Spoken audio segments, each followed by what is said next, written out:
Hi అండి, అందరూ ఎలా ఉన్నారు? బాగున్నారా? మన ఆరోగ్యం మన చేతుల్లోనే ఉంటుంది. మనం బయట కూరగాయలు పిచ్చి మొక్కలు అనుకుని ఆకుకూరలు అన్నీ వదిలేస్తాం కదా, అవే మన ఆరోగ్యాన్ని కాపాడతాయి. ఇవి నల్లేరు కాళ్ళు అండి. వీటి వల్ల చాలా ప్రయోజనాలు ఉన్నాయి. వీటిని చిన్న చిన్న ముక్కలుగా కట్ చేసుకుని పచ్చడి పెట్టుకోవాలండి. పచ్చడి కింద పెట్టుకొని ఒక 41 days కరెక్ట్గా తింటే ఇవి 41 days మనకి ఇష్టం వచ్చినట్లు ఏదైనా ఆకుకూరలో కానీ పప్పులో కానీ దేంట్లో వేసుకున్నా బాగుంటుంది. నేనైతే పచ్చడి పెట్టాను. కొంచెం ఫ్రై చేసి ఫ్రై చేసి తాలింపులు వేసేసి మిక్స్ పెట్టేసి పచ్చడి పెట్టాను. ఇది ఎలా ఉంటుందని నాకు టెన్షన్ అనిపించిందండి. కానీ వీటి కాళ్ళు ఉన్నాయండి, వీటిని క్లీన్ చేసేటప్పటికి నా పని అయిపోయింది. వీటిని క్లీన్ చేసేటప్పుడు ముందుగా ఆయిల్ పోసుకొని చేతికి వాటి కాళ్ళు ఉన్నాయి కదా, అవి ముళ్ళుల్లా అదే చుట్టూరు బీరకాయకి ఉంటాయి కదా, అటువైపు ఇటువైపు అలాగా అది కొంచెం లైట్గా చెక్కాలండి. అందులో పీస్ ఉంటే పీస్ వచ్చేస్తుంది. నాకు దొరికిన కాళ్ళు బాగా ముదరగా ఉన్నాయండి. ఆ ముదరగా ఉండడం వల్ల అవి కొంచెం పీచులా వచ్చింది. మామూలుగా ఉంటే పీచులా రాదు. కానీ ఇవి కడిగేటప్పుడు మనకి బాగా దురదలు పుడతాయండి బాబు. అందుకే ఆయిల్ పూసుకోమంటారు. ఆయిల్ పూసుకున్నా నాకైతే కొంచెం దురదగా ఉంది. ఫస్ట్ టైం చేయడం కదా, ఆయిల్ పూసుకున్నా దురదగానే అనిపించింది. కానీ వీటి ప్రయోజనం ఒకళ్ళు చెప్పి చేసి ప్రయోగం చేసి తిని చెప్పారు. అందుకని నాకు అనిపించింది మా ఆయన గారికి కూడా పెడదాము, పెయిన్ తగ్గుతుందేమో, పెయిన్స్ తగ్గుతాయేమో, నొప్పులు అంటున్నారు కదా అని పెట్టానండి, చేశానండి. దీనికోసం నేను ఒక నెల నుంచి ట్రై చేస్తున్నాను. నల్లేరకాయలు దొరుకుతాయా ఎక్కడ దొరుకుతాయా, ఇంటికి ఎంతమందిని అడిగాను. కానీ ఒక ఆయన 50 రూపాయలు చెప్పాడండి కట్ట.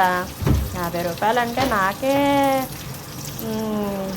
50 రూపాయల బాబోయ్ అనుకున్నాను. చిన్న కట్ట వాడిని ఎంత గీచి బేరపడితే 30 రూపాయలకి ఇస్తూ అన్నాడు. లేదు 20 రూపాయలకి ఇస్తే ఏవి తెలియదు అని అడిగితే ఒక కట్ట తీసుకున్నానండి 20 రూపీస్కి. వాడి మట్టికి ఊరుకుంటాడా?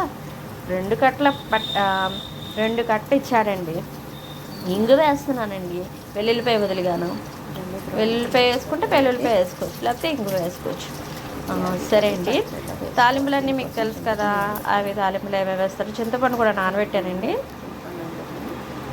చింతపండు నానబెట్టాను, తాలింపులు వేసాను. తాలింపుల ముందు మిక్స్ పెట్టేసి దాంట్లో కొంచెం బెల్లం ఉప్పు వేసి మిక్స్ పెట్టేసాను. తర్వాత కాళ్ళు వేపుని వేసి మిక్స్ పెట్టేసానండి. పచ్చడి అయితే బీరకాయ పచ్చడిలాగా బాగానే ఉంది. ఎలా ఉంటుంది మా ఆయనగా తింటారా లేదా అనుకున్నాను, కానీ బాగానే తిన్నారు.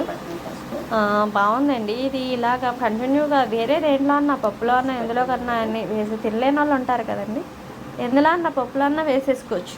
ఇది మన ఆరోగ్యానికి మట్టుకు చాలా బెనిఫిట్ కనిపిస్తుంది. నాకైతే చేసిన వాళ్ళు ప్రయోగం నాకు చాలా బెనిఫిట్ కనిపించింది అన్నాకనే నేను ఇందులోకి మీకు చెప్పడానికి ముందుకు వచ్చాను. ఈ పచ్చడి తినడం మీకు హెల్త్కి చాలా మంచిది. మీకు తింటే చాలా బాగుంటుందండి హెల్త్కి. కాళ్ళ నొప్పులకి ఏంటి, నడుము నొప్పికి ఏంటి, ఇలా పక్షవాతం పారాలసిస్ వచ్చిన వాళ్ళకి, చెయ్యి లాగేస్తుంది అన్న వాళ్ళకి, గ్యాస్ ట్రబుల్ ఉన్న వాళ్ళకి పచ్చడి చాలా ఉపయోగపడుతుందండి. ఇంకా దీని విషయాలు నేను ఇంకా తెలుసుకున్నాక మీకు చెప్తాను దీనికోసం. కానీ ప్రయోజనం ఉందన్నారు కాబట్టే నేను ఇందులోకి దిగాను. మీకు ఇది నచ్చితే నాకు కొంచెం లైక్ చేయండి, కామెంట్ చేయండి. పచ్చడి అయితే బాగుందండి, సూపర్. నాకు కామెంట్ చేయండి. మీకు ఇది నేను వీడియో ఫస్ట్ టైం చేస్తాను. ఇందులో నేను ఏమైనా ఇబ్బంది పెట్టేలాగా మీకు ట్రబుల్ కలిగిస్తా మాట్లాడితే సారీ అండి. లైక్ చేయండి, షేర్ చేయండి, కామెంట్ చేయండి. బాయ్.